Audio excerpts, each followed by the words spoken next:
Profesor Dr. Heru Kurnianto Cahyono, para guru besar dan anggota staf universitas memasuki ruang sidang. Hadirin dimohon untuk berdiri.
Hadirin diperkenankan duduk kembali.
وإذا قيل اسجدوا فاسجدوا يرفع الله الذين آمنوا منكم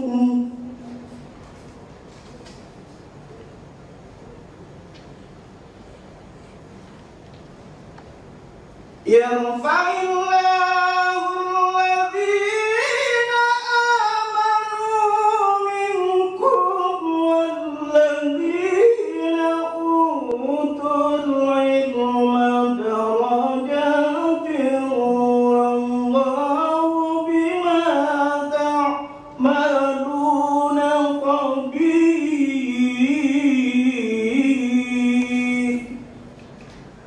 Sadaqallahul Azim.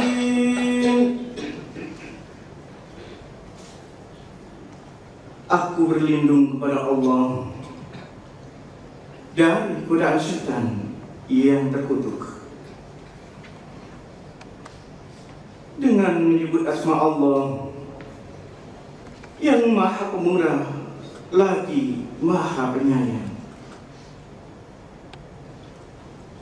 Sesungguhnya Allah menyuruh kamu menyampaikan amanat kepada yang berhak menerimanya dan menyuruh kamu apabila menetapkan hukum di antara manusia supaya kamu menetapkan dengan adil. Sesungguhnya Allah memberi pengajaran yang sebaik-baiknya kepadamu. Sesungguhnya Allah adalah Maha mendengar lagi Maha melihat. Hai orang-orang yang beriman, apabila dikatakan kepadamu, berlapang-lapanglah dalam majelis, maka lapangkanlah. Niscaya Allah akan memberi kelapangan untukmu. Dan apabila dikatakan berdirilah kamu, maka berdirilah. Niscaya Allah akan meninggikan orang-orang yang beriman di antaramu dan orang-orang yang diberi ilmu pengetahuan beberapa derajat. Dan Allah Maha mengetahui apa yang kamu kerjakan. Maha benar Allah yang Maha Agung dengan segala firman-Nya. Wassalamualaikum warahmatullahi wabarakatuh.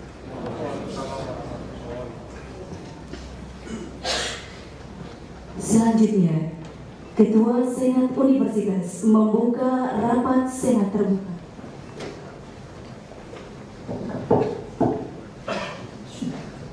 Hadirin sekalian, dengan mengucap Bismillahirrahmanirrahim, sidang Senat Universitas Muhammadiyah Yogyakarta dengan acara tugas mendengarkan pembacaan pidato Perempuan Guru Besar Prof. Dr. Heru Kurniawan Cahyono secara resmi saya nyatakan dibuka.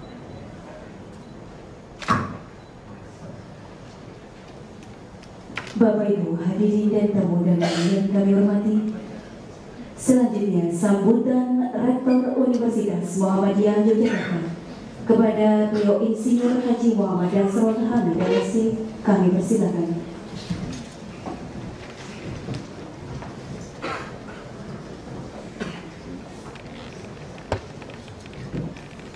Assalamualaikum warahmatullahi wabarakatuh. Alhamdulillah wa syukurillah wa la haula wa la quwata illa billah.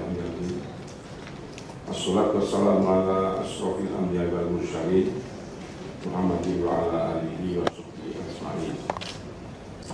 Yang saya hormati Bapak Haji Rosyad Soleh, Ketua Badan Pelaksana Harian Universitas Muhammadiyah Yogyakarta beserta segenap anggota BPH UMY. Yang saya hormati para guru besar dan anggota senat Universitas Muhammadiyah Yogyakarta, yang saya hormati Ibu Hajah Sri Bakti Sejati SH, Ibu dari Bapak Heru, dan juga Bapak Haji Jun dan Hajah Suparni sebagai Bapak dan Ibu mertua Bapak Heru. Yang saya hormati segenap hadirin sekalian yang berbahagia. Pertama-tama marilah kita panjatkan puji syukur kita kehadirat Allah SWT atas berkat dan karunia-Nya sehingga kita sekalian pada pagi hari yang cerah ini dapat sama-sama hadir dalam majelis yang berbahagia ini untuk mendengarkan pidato pengukuhan guru besar dari Profesor Dr. Heru Kurnianto Cahyono yang mengajarkan judul manajemen keadilan dan pengaruhnya pada outcomes perusahaan. Perkenankanlah atas nama Universitas Muhammadiyah Yogyakarta kami menyampaikan ucapan selamat datang kepada segenap hadirin sekalian di kampus Universitas Muhammadiyah Yogyakarta ini. Jabatan guru besar adalah jabatan akademik tertinggi di lingkungan perguruan tinggi yang tentu ini mempunyai suatu pengaruh yang besar bagi perkembangan perguruan tinggi itu sendiri. Oleh karena itulah, maka dalam kesempatan ini atas nama Universitas Muhammadiyah Yogyakarta, selain kami tentu memberikan ucapan selamat pada Saudara Profesor Dr. Heru Kurnianto Cahyono, juga mengharapkan dan membakti Prof. Heru untuk pengembangan dan pengembangan utama lebih akademik di lingkungan Universitas Muhammadiyah Yogyakarta. Dan dengan agenda pengukuhan ini kami akan memberikan motivasi kepada segenap dosen di lingkungan UNJ untuk bisa nanti meniru jejak langkah yang telah dirintis oleh Saudara Profesor Heru Kurnianto Cahyono. Saudara Heru Kurnianto Cahyono adalah guru besar keempat, baru yang keempat di UNJ. Namun kami berharap dalam waktu-waktu mendatang akan muncul guru besar baru di lingkungan UNJ yang pada saat ini sedang dalam proses pengusulan dan nanti tentu masih menunggu persetujuan dari pemerintah, dalam hal ini Kementerian Pendidikan Nasional. Selanjutnya, sekali lagi atas nama Universitas Muhammadiyah Yogyakarta, kami harapkan kita dapat mendengarkan yang baik pidato pengukuhan yang segera akan disampaikan oleh Profesor Heru Cahyono, Heru Kurnianto Cahyono, dan apabila di dalam kami menerima Ibu dan Bapak sekalian, saya berkenan tak lupa kami juga mohon maaf yang sebesar-besarnya. Saya kira sekian yang harus saya sampaikan, kurang lebihnya mohon maaf. Bila kita lihat dan taufik. Assalamualaikum warahmatullahi wabarakatuh. Selanjutnya, Ketua Senat Universitas mempersilakan Profesor Dr. Heru Kurnianto Cahyono untuk menyampaikan pidato pengukuhan guru besar. Saudara Profesor Dr. Heru Kurnianto Cahyono, saya silakan untuk menyampaikan pidato pengukuhan guru besar.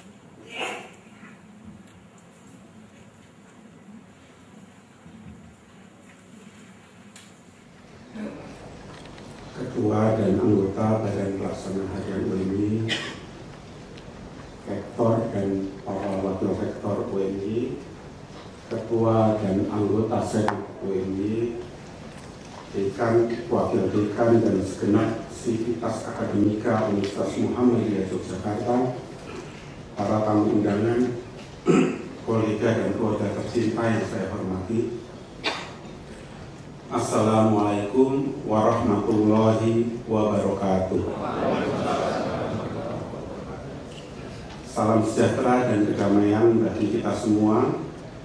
Puji syukur kehadirat Allah Subhanahu wa Ta'ala karena pada hari ini kita diberikan rahmat, kasih sayang, dan nikmat lainnya sehingga kita dapat berkumpul bersama pada rapat Senat terbuka Universitas Muhammadiyah Yogyakarta dalam keadaan bahagia dan bersyukur. Atas karunia pula saya mendapat kesempatan yang sungguh membahagiakan untuk menyampaikan pidato pengukuhan yang berjudul Manajemen Berkeadilan dan Pengaruhnya pada Outcome Perusahaan. Hadirin yang dimuliakan Allah,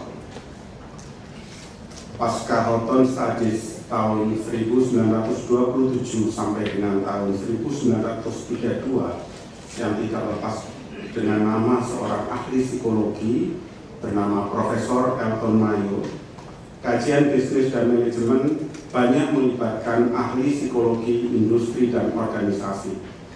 Demikian pula pengembangan ilmu manajemen sumber daya manusia.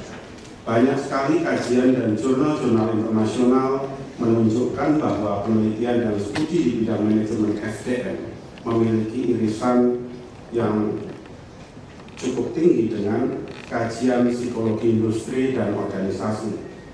Kita bisa perhatikan beberapa nama yang sempat saya kutip di sini, misalnya penulis buku Human Resource Management, Profesor Raymond Anu, dia profesor bidang manajemen SDM dari The Ohio State University, menyelesaikan PhD-nya dalam bidang psikologi industri dan organisasi di Michigan State University. Kemudian Profesor Barry Gerhardt, Profesor Ilmu Manajemen SDM di Vanderbilt University, dan dia mengambil Bachelor Science dan PhD-nya juga terkait dengan psikologi organisasi. Kemudian Profesor Neil Smith, seorang profesor bidang manajemen SDM di Michigan State University, menyelesaikan PhD dalam bidang psikologi industri dan organisasi di Purdue University. Dan Profesor Richard Klimowski, penulis buku Research Method in Human Resource Management, dia juga menyelesaikan PhD dalam bidang psikologi industri dan organisasi. Jadi kira-kira serupa dengan saya gitu. Profesornya SDM, kemudian PhD-nya juga psikologi industri dan organisasi. Nah, gambaran di atas menunjukkan bahwa kaitan psikologi dan manajemen begitu erat. Dalam pandangan saya, hal yang membedakan keduanya itu penelitian dan kajian manajemen SDM lebih menekankan pada aspek sistem dan kebijakan SDM serta aplikasi-aplikasinya di dalam organisasi. Sedangkan penelitian dan studi psikologi industri dan organisasi berkaitan dengan aspek soft yang menjadi basis teori dalam pengelolaan sistem dan kebijakan manajemen SDM serta aplikasi-aplikasinya di dalam organisasi. Hadirin yang berbahagia, pemaparan yang saya sampaikan ini berkaitan dengan aspek manajerial di bidang pengelolaan SDM berbasis psikologi organisasi. Secara spesifik saya menyampaikan kembali pentingnya kajian manajemen berkeadilan dan pengaruhnya pada outcome dalam perusahaan. Dan dalam pidato pengukuhan ini ada 5 bagian. Yang pertama menjelaskan ruang lingkup outcomes itu sendiri. Kemudian yang kedua, konsep manajemen berkeadilan sebagai aspek struktural yang bersifat formal manajerial. Kemudian bagian ketiga, menjelaskan aspek sosial manajemen berkeadilan. Bagian keempat, menjelaskan integrasi aspek formal keadilan dan aspek sosial dalam model 4 faktor serta proposisinya. Dan bagian kelima adalah simpulan yang diakhiri dengan penutup. Hadirin yang dimuliakan Allah Subhanahu wa Ta'ala, memasuki bagian pertama, outcomes organisasi dalam dinamika perusahaan. Dalam praktek bisnis manajemen, Norton dan Kaplan menjelaskan bahwa outcome dalam praktek manajemen SDM tidak secara langsung menghasilkan kinerja bisnis dan keuangan, namun berperan sebagai pemacu kinerja, reaksi dan sikap positif karyawan dalam merespon kebijakan manajerial yang berkeadilan merupakan modal SDM yang sangat penting dalam peningkatan kinerja bisnis dan keuangan. Nah, sejalan dengan pandangan Norton dan Kaplan ini, saya mendefinisikan outcomes SDM ini sebagai bentuk reaksi dan sikap karyawan terhadap kebijakan organisasi.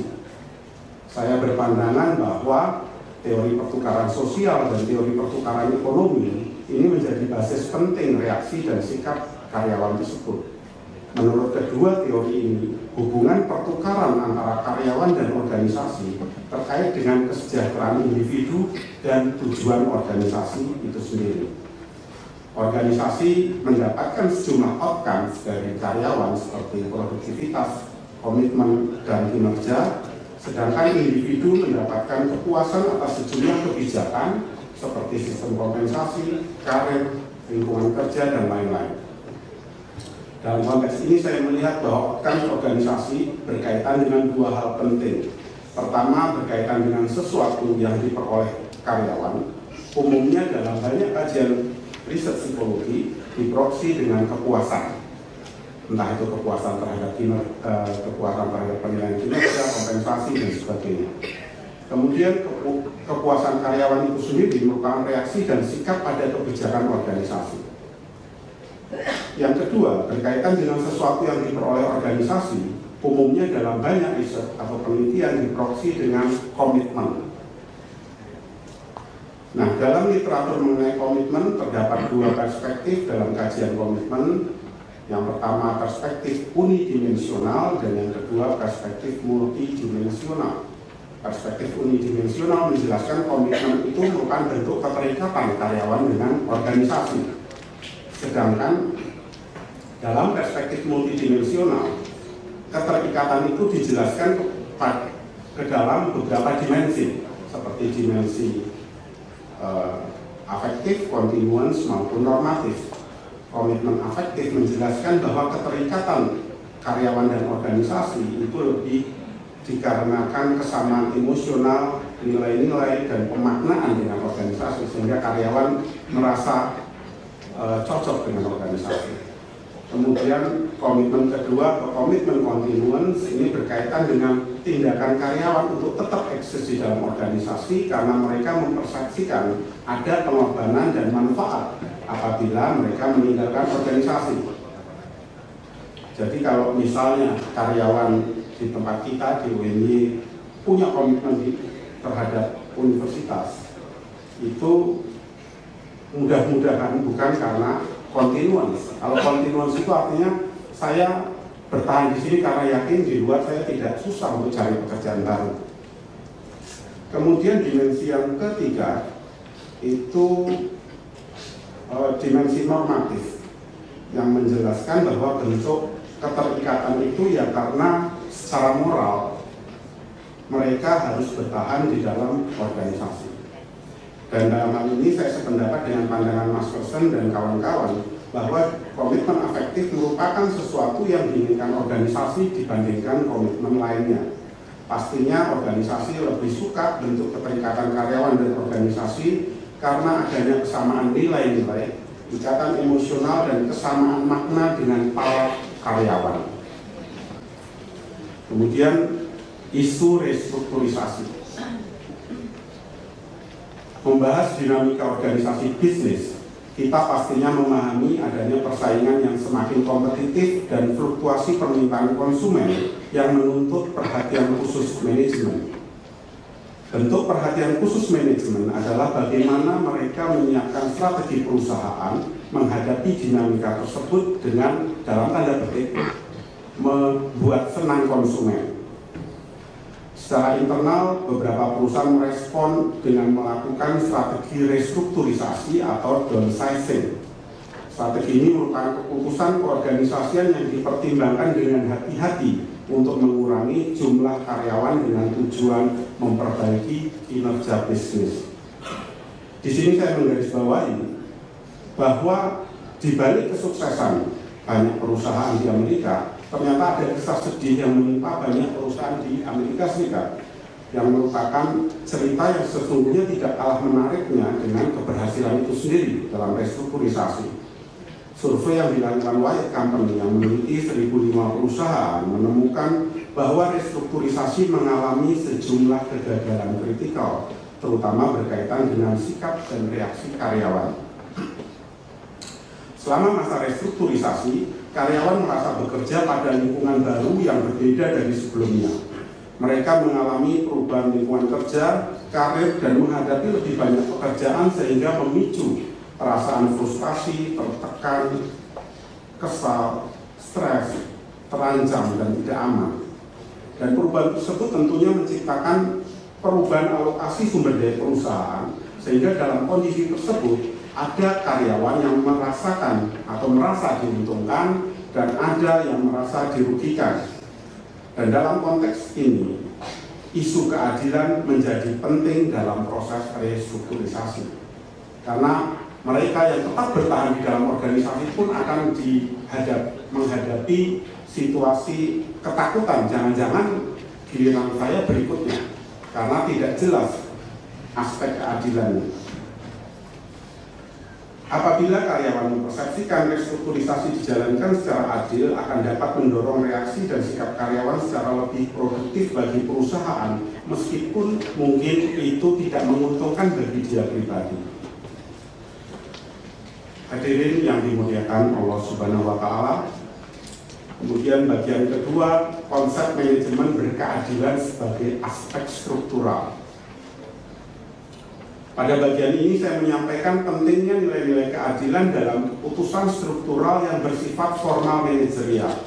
Keputusan struktural tersebut bisa berupa keputusan kompensasi, keputusan kenaikan jabatan karir, penilaian kinerja, maupun keputusan formal lainnya.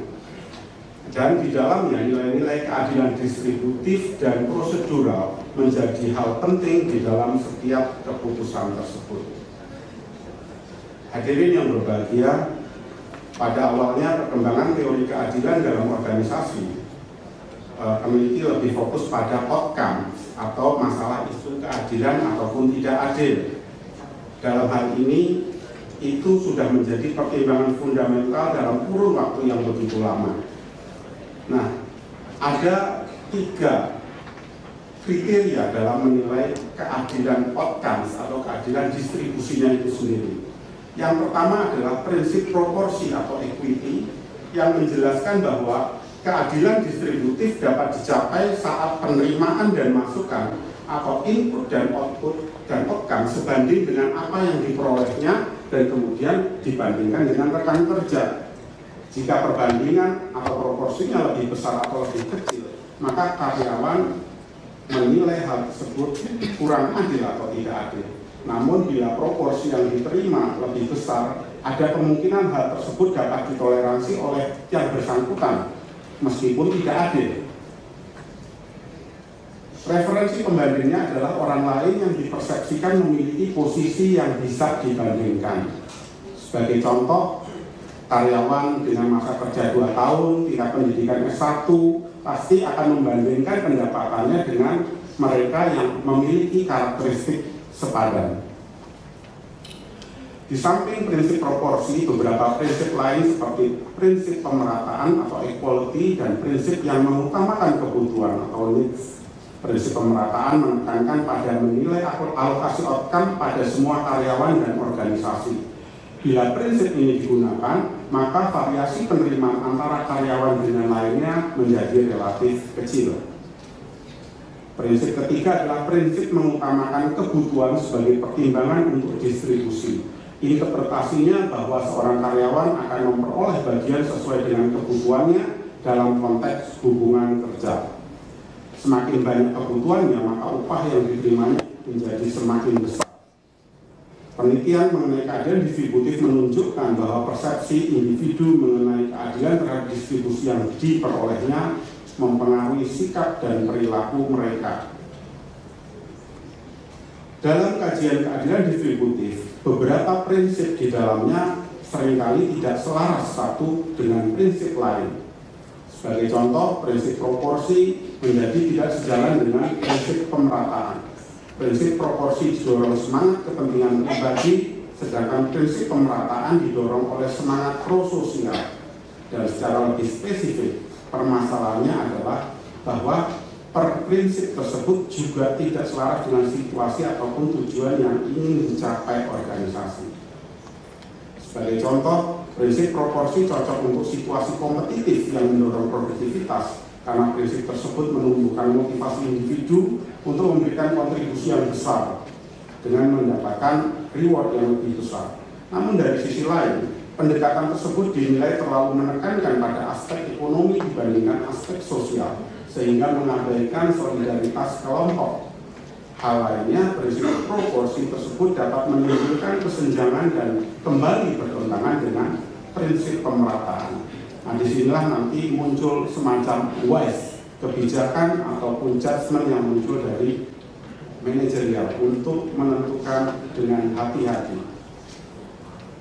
Hadirin yang berbahagia, saat keadilan distributif tumbuh dan berkembang secara dinamis, tepatnya awal tahun 1980-an, muncul pemikiran tentang penilaian keadilan prosedural sebagai komplement yang dinilai tidak terpisahkan dari penilaian keadilan distributif.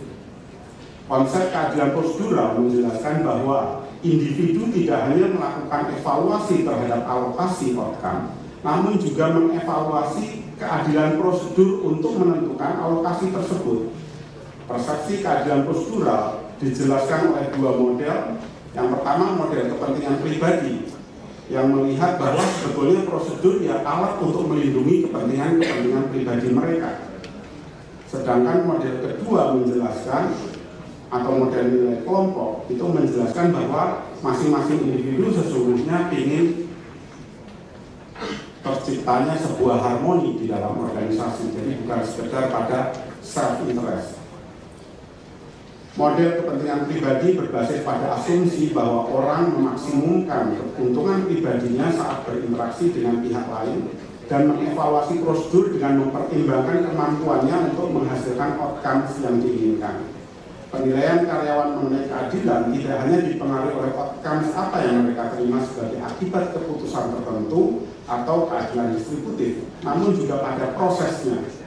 Nah, penekanan pandangan Tibot dan Walker bahwa prosedur itu dikatakan adil jika mengakomodasikan kepentingan individu.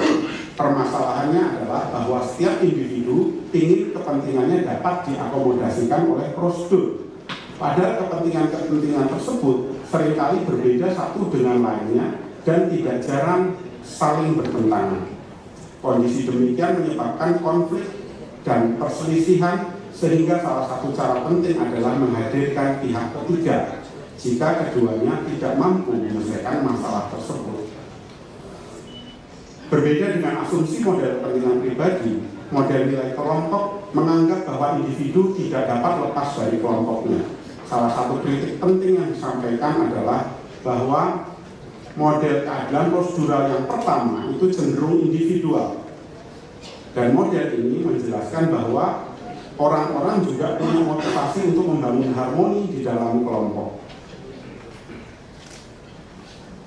Selanjutnya kita akan membahas bagaimana pola dinamika keadilan distributif dan prosedural menjelaskan sikap karyawan.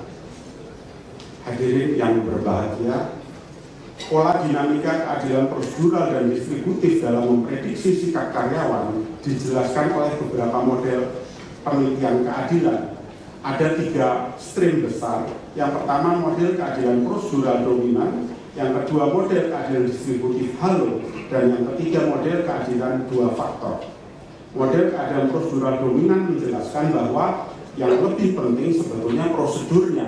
Jadi saat kita yakin prosedurnya baik, kita akan mempersepsikan distribusinya juga baik. Itu ide dasar dari prosedural dominan.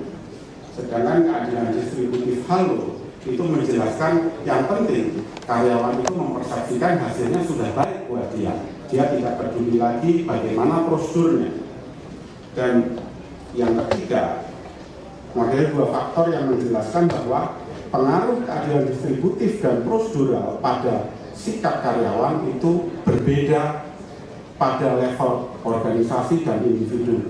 Jadi kalau keadilan distributif itu lebih berperan pada kepuasan individu, karena memang individu berinteraksi dengan organisasi dalam upaya mencapai hasil tersebut. Sedangkan keadilan prosedural itu lebih menjelaskan bagaimana komitmen karyawan, karena pada saat prosedur adil, karyawan akan mengatribusikan bahwa organisasi tadi bagus atau bonafit karena prosedurnya adil. Dalam beberapa penelitian dan publikasi internasional yang telah saya lakukan, model 2 faktor banyak mendapat dukungan.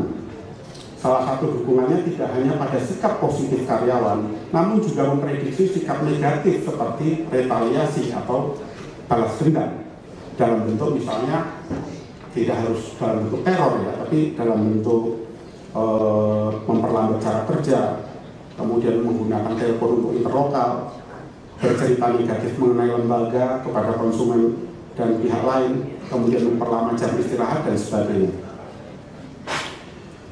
Baik hadirin yang dimuliakan Allah Subhanahu wa Ta'ala, bagian ketiga adalah aspek sosial manajemen berkeadilan. Jika pembahasan 2 dimensi keadilan distributif dan prosedural menekankan pada aspek formal manajerial, maka keadilan interaksional menekankan pada aspek sosial, yaitu menekankan pada perlakuan interaksional. Keadilan interaksional mencerminkan keadilan pada aspek sosial. Persepsi keadilan interaksional terbentuk saat pihak-pihak yang berwenang seperti seorang direktur, rektor, manajer puncak menghargai dan menunjukkan perhatian terhadap para karyawan, seperti sikap respek atau sopan dan tidak kasar, menghindari kata-kata kasar yang merugikan. Nah, di samping itu persepsi keadilan interaksional juga terbentuk saat direktur, rektor, manajer puncak bisa menjelaskan permasalahan berbasis terus terang, tidak berbohong. Beberapa penelitian selanjutnya menunjukkan bahwa dimensi keadilan interaksional mempunyai entitas yang berbeda dan memiliki efek yang independen satu dengan lainnya, dan disebut sebagai keadilan interpersonal dan keadilan informasional. Keduanya mulai dikaji sejumlah ahli terkait dengan kemampuan menjelaskan reaksi dan sikap karyawan.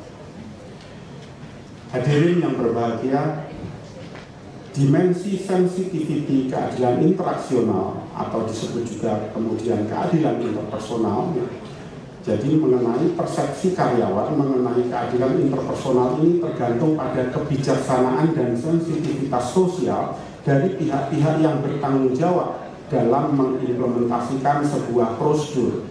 Keadilan interpersonal meliputi berbagai tindakan yang mencerminkan sensitivitas sosial yang ditunjukkan baik oleh direktur, rektor, manajer puncak saat dia memperlakukan karyawannya dalam proses implementasi kebijakan. Di sini saya setuju dengan gagasan Greenberg yang menyatakan bahwa keadilan interpersonal merupakan aspek sosial keadilan distributif, sebab sensitivitas dapat menyebabkan seseorang lebih baik meskipun hasil yang mereka terima tidak menguntungkan. Jadi pada saat mungkin karyawan dapat gaji kecil, tapi ada care ya, peduli dari direktur, dari rektor, itu akan mengurangi level kekecewaan mereka. Dan temuan ini menjelaskan bahwa keadilan interpersonal itu berperan menjelaskan sikap karyawan bank saat bank melakukan restrukturisasi. Dengan demikian, keadilan interpersonal mempengaruhi sikap karyawan terhadap keputusan atau kebijakan formal manajerial. Hadirin yang berbahagia, berikutnya keadilan informasional ini berasal dari dimensi explanation yang merupakan persepsi karyawan apakah pihak pengambil keputusan seperti direktur, rektor, kepala divisi, manajer puncak memberikan penjelasan yang memadai. Dengan dukungan sejumlah data empiris, saya juga sepakat bahwa keadilan informasional merupakan aspek sosial keadilan prosedural, sebab penjelasan dapat memberikan informasi yang dibutuhkan untuk menilai aspek struktural suatu prosedur. Justifikasi keputusan organisasional melalui penjelasan yang efektif dapat menghasilkan efek yang sama seperti keadilan prosedural. Berkaitan dengan ini, saya berpendapat bahwa dari perspektif teori agensi, saat informasi mencerminkan hal yang masuk akal dan mengandung nilai-nilai kepercayaan yang tinggi, maka dapat mengurangi konflik agensi akibat informasi yang tidak seimbang antara manajemen dan karyawan, sehingga mendorong sikap karyawan menjadi lebih produktif. Hadirin yang dimuliakan Allah Subhanahu wa Ta'ala, bagian keempat, integrasi model 4 faktor keadilan dan modal sosial dalam proposisi. Pada bagian ini saya mengintegrasikan aspek struktural dan aspek sosial manajemen berkeadilan dengan beberapa kajian saya sebelumnya yang menekankan pentingnya aspek subjektivitas karyawan dalam mempersepsikan keadilan ke dalam model 4 faktor. Dengan demikian, model 4 faktor keadilan merupakan pengembangan model 2 faktor dengan memperhatikan aspek sosialnya. Model ini menggambarkan aspek struktural dan aspek sosial dari keadilan dalam organisasi. Pada saat menilai tentang keadilan, karyawan cenderung mempertimbangkan dua aspek ini. Persepsi keadilan distributif dan prosedural digambarkan berkaitan dengan penilaian atas aspek formal manajerial keputusan yang berkaitan dengan kebutuhan dan interest karyawan. Secara spesifik, aspek struktur dari keadilan ini adalah bahwa keadilan distributif dapat dicapai dengan memenuhi aturan norma equality dan equity. Sementara itu, keadilan prosedural dicapai dengan memenuhi aturan atau norma seperti kontrol proses, kontrol keputusan, konsistensi, bias, akurasi, kemudian ada kesempatan untuk melakukan koreksi representatif maupun mengindahkan aspek etika. Sedangkan aspek sosial dari keadilan merupakan persepsi karyawan mengenai perlakuan yang diterima mereka selama interaksi sosial yang terjadi sehari-hari dengan atasannya. Dan pada naskah ini, tepatnya di tabel 11 itu adalah matriks yang menjelaskan bagaimana pola hubungan antara keadilan distributif, prosedural, interpersonal, informasional pada outcome. Dan kemudian muncul beberapa proposisi. Proposisi pertama, keadilan interpersonal dibandingkan keadilan informasional itu memiliki pengaruh positif yang lebih kuat pada personal outcome. Dan proposisi kedua, keadilan informasional dibandingkan keadilan interpersonal memiliki pengaruh positif yang lebih kuat pada organizational outcomes. Kemudian mengapa modal sosial menjadi penting di dalam model ini? Ada 3 hal yang menjadi alasan. Yang pertama adalah berdasarkan teori heuristik yang menjelaskan bahwa karyawan itu seringkali melakukan shortcut kognitif dalam menilai keadilan. Karena karyawan tidak tahu persis bagaimana kebijakan itu sendiri muncul. Dan disinilah alasan pertama mengapa pentingnya aspek subjektif dipertimbangkan dan modal sosial dilihat sebagai properti individual seperti dalam banyak kajian. Yang kedua, dalam perspektif teori identitas sosial, mereka yang punya modal sosial tinggi cenderung melakukan identifikasi dengan organisasi sehingga sikap dan reaksi mereka berbeda dan cenderung lebih sensitif dengan aspek sosial daripada aspek ekonomis. Jadi kalau kita mengidentifikasi lebih kuat pada organisasi saat ada kebijakan gaji yang mungkin tidak menguntungkan, itu kita tidak terlalu terpengaruh pada saat modal sosialnya tinggi. Nah, berdasarkan kajian modal sosial, demikian bahwa modal sosial tinggi lebih fokus pada aspek sosial, sedangkan mereka yang modal sosialnya rendah lebih menekankan pada aspek ekonomis. Selanjutnya muncul proposisi berikutnya, proposisi 3A, modal sosial memoderasi pengaruh positif keadilan interpersonal pada personal outcome dan pengaruh positif keadilan interpersonal pada personal outcome lebih kuat pada mereka yang memiliki modal sosial rendah. Kemudian modal sosial memoderasi pengaruh positif keadilan interpersonal pada organizational outcomes, pengaruh positif keadilan interpersonal pada organizational outcomes lebih kuat pada mereka yang memiliki modal sosial rendah. Kemudian modal sosial memoderasi pengaruh positif keadilan informasional pada personal outcome dan pengaruh positif keadilan informasional pada personal outcomes lebih kuat pada mereka yang memiliki modal sosial rendah. Proposisi terakhir, modal sosial memoderasi pengaruh positif keadilan informasional pada organisasional outcome. Pengaruh positif keadilan informasional pada organisasional outcome lebih kuat pada mereka yang memiliki modal sosial rendah. Bagian kelima, simpulan. Hadirin yang dimuliakan Allah Subhanahu wa Ta'ala, model 4 faktor keadilan merupakan model keadilan yang komprehensif. Model ini mempertimbangkan tidak hanya aspek formal manajerial, namun juga aspek sosial keadilan, yaitu sikap respek dan berkata sopan dan penjelasan yang logis dan jujur dalam menjelaskan reaksi dan sikap karyawan. Model 4 faktor ini menempatkan modal sosial sebagai variabel penilaian subjektif karyawan yang membedakan sikap karyawan yang satu dengan lainnya. Hal ini terkait dengan 3 alasan. Yang pertama, adanya keterbatasan informasi, kemudian sudut pandang teori identitas sosial, dan prinsip-prinsip keadilan yang berbeda untuk orang yang satu dengan lainnya. Kemudian dalam praktek manajerial, para pengambil keputusan penting mengaplikasikan aspek sosial keadilan seperti bagaimana mereka memperlakukan karyawan dengan respek dan santun, serta bagaimana memberikan informasi yang logis dan jujur di samping aspek formal manajerial dengan memperhatikan kearifan lokal. Dengan demikian, aspek sosial keadilan sepatutnya menjadi sikap mental para pimpinan dan manajer di Indonesia. Sikap respek, berkata santun, menjelaskan secara logis dan jujur, cara berpikir positif adalah sikap mental manajer kita dalam membangun aspek sosial keadilan di dalam organisasi. Jadi visi UMY ini sangat dekat dengan film Sang Pencerah yang mencerahkan. Bapak Ibu pastinya sebagian besar sudah banyak menyaksikan bagaimana the art of teaching, jadi seni dalam pengajaran. Jadi mengajar bukan hanya transfer pengetahuan, tapi ada transfer nilai dan bagaimana metode itu digunakan sehingga siswa mahasiswa adalah klien yang terpenting di dalam proses pembelajaran ini. Alhamdulillah atas izin Allah Subhanahu wa Ta'ala di usia 38 tahun 8 bulan saya memperoleh SK pengangkatan sebagai profesor bidang ilmu manajemen sumber daya manusia. Pada sisi lain, SK tersebut pastinya bermakna sebuah amanah untuk terus berbagi pencerahan bagi diri sendiri dan lingkungan.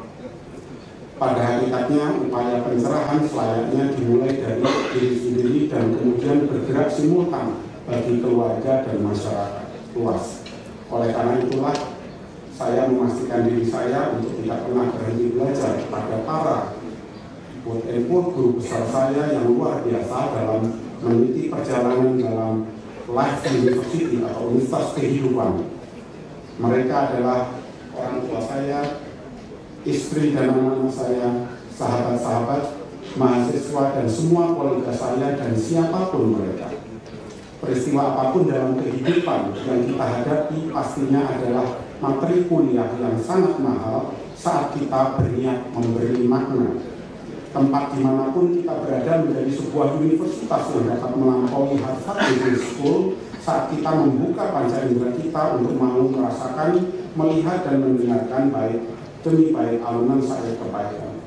Kapanpun waktunya menjadi saat yang tepat dan begitu indah untuk membiarkan segala pengetahuan dan ilmu dari semesta terserap ke seluruh sel kehidupan kita.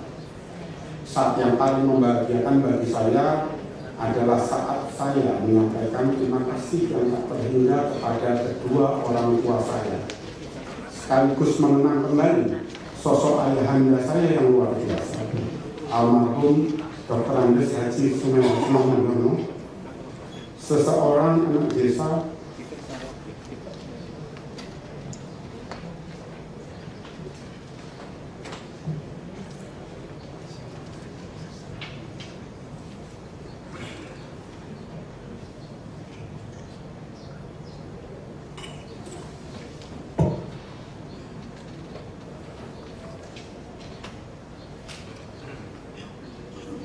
daerah yang tidak ada dalam peta, kata ayah saya saat itu, yang hidup sangat pas-pasan hingga menjadi Pejabat Penasihat Panglima Daerah.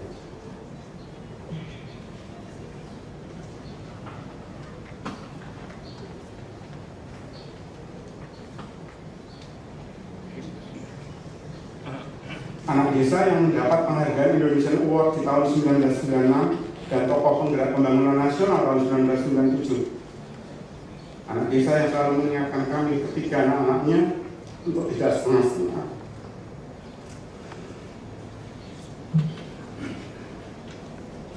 Dalam menjalani karir kehidupan.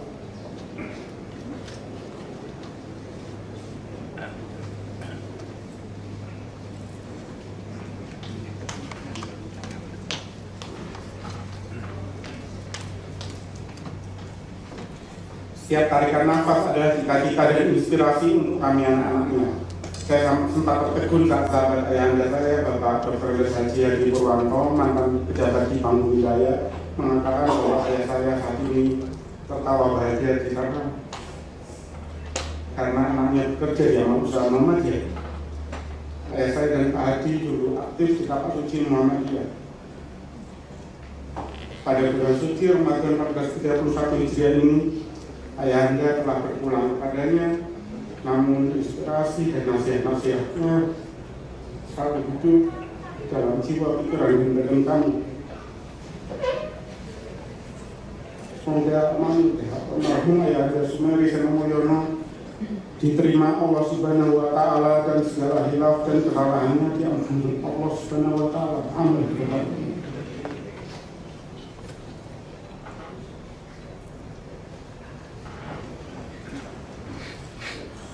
Rasa hormat dan terima kasih yang sangat mendalam pada Ibunda Haji Asri Kartika Ashar, sosok wanita sabar yang sangat peduli pada keluarganya. Dengan tidak sarjananya pada masa itu, Ibunda telah memiliki karir yang bagus di bangsa negara dan bangsa Indonesia, tapi memutuskan untuk mewakafkan karirnya bagi karir ayah saya dan karir masa depan anak-anaknya. Ibu saya melahirkan 3 anak, 2 laki-laki dan 1 perempuan. Saya anak tertua dan 2 adik kandung saya, Tikto Hendarto Cahyono SH dan Woro Indah Sulistiani Nur SE. Pada keduanya saya sampaikan terima kasih atas kebersamaan belasan bahkan puluhan tahun dalam keluarga atas fenomena dan pastinya sungguh banyak hikmah yang sangat berharga. Rasa hormat saya dan terima kasih yang dahsyat buat istri saya, Mayang Pauti, yang memutuskan untuk berhenti bekerja di perusahaan multinasional di Amerika Serikat, alumni MBA dan BBA dari the University of Tennessee dan Western Michigan University United States, telah mengambil keputusan yang tepat untuk mendampingi dengan tulus seorang dosen Universitas Muhammadiyah Yogyakarta. Apresiasi yang luar biasa buat ketiga ananda tersayang, Lukna Hanani Bakti Palupi, Taskia Hayunin Bakti Palupi, dan Justisio Bakti Amaril Haq yang telah mewakafkan waktu bermainnya dengan ayahanda. Namun keikhlasan ananda bertiga insya Allah menjadikan tangki kasih sayang dan cinta ananda senantiasa berlimpah untuk berbagi kepada semesta. Terima kasih kepada mertua saya, Bapak Haji Badiun dan Ibu Hajah Suparmi yang memberikan perhatian dan dukungan pada perjalanan saya dan mempercayakan putri satu-satunya kepada saya. Tidak lupa terima kasih kepada semua saudara ipar saya, Mas Nono, Mas Yoko, Mas Yono, Mas Soko, Mas Galigu, Mbak Nova, Yuda, Oci, dan Dedi. Terima kasih tak terhingga untuk semua guru-guru saya mulai dari TK Dharma Bakti Jakarta, SD Negeri 9 Pagi Bendungan Hilir Jakarta, SD Negeri Mulia Ilir 01 Pagi Jakarta, SMP Negeri 75 Jakarta, SMP Negeri 5 Semarang, SMA Negeri 3 Semarang, dan dosen-dosen saya di Universitas Gadjah Mada. Dan alhamdulillah Pak Halimi rawuh di sini. Terima kasih. Terima kasih juga pada guru-guru yang luar biasa dalam kehidupan saya, Bapak Profesor Dr. Jamaluddin Ancok, Bapak Dr. Andes Haji Siswanto, alhamdulillah hadir di sini. Nasihat-nasihatnya luar biasa dan menjadi inspirasi buat saya. Dr. Andes Muhammad Arsyad, MM dari Bank BNI, mantan Direktur Bank BNI, Dr. Andes Hadi Purwanto, mantan Vice Presiden Bank Bumi Raya, Jadi mereka inilah pada saat saya mau memutuskan untuk keluar dari bank dan menekuni bidang akademik, saya berdiskusi dengan 2 direktur dan 1 VP, Vice Presiden Bank Widaya, Bank Tabungan Negara, dan Bank BNI. Kemudian Dr. Muhammad Suud dari STI Widya Wiwaha, Dr. Insinyur Adi W. Gunawan dari KHI, Dr. Andes Roni Efronodirjo, Dr. Andes Asep Heruldani, dan pastinya masih banyak guru-guru luar biasa saya yang tidak dapat saya sebutkan satu persatu. Saya yakin pahala kebaikan terus mengalir bagi para guru saya yang luar biasa itu. Amin. Amin. Terakhir saya ucapkan terima kasih kepada ketua dan para anggota Badan Pelaksana Harian, rektor dan jajaran ketua senat dan para anggota senat, pimpinan fakultas, program studi dan lembaga di lingkungan Universitas Muhammadiyah Yogyakarta, serta kolega dosen karyawan di lingkungan Universitas Muhammadiyah Yogyakarta, khususnya di Fakultas Ekonomi Universitas Muhammadiyah Yogyakarta. Bagi semua yang disebutkan namanya dan yang tidak disebutkan namanya, para hadirin yang telah meluangkan waktunya, saya mengucapkan terima kasih dan berdoa. Semoga Allah memberikan rahmatnya bagi karya energi positif kita semua. Amin. Jazakumullahu khairan katsiran. Billahi taufiq wal hidayah. Wassalamualaikum warahmatullahi wabarakatuh.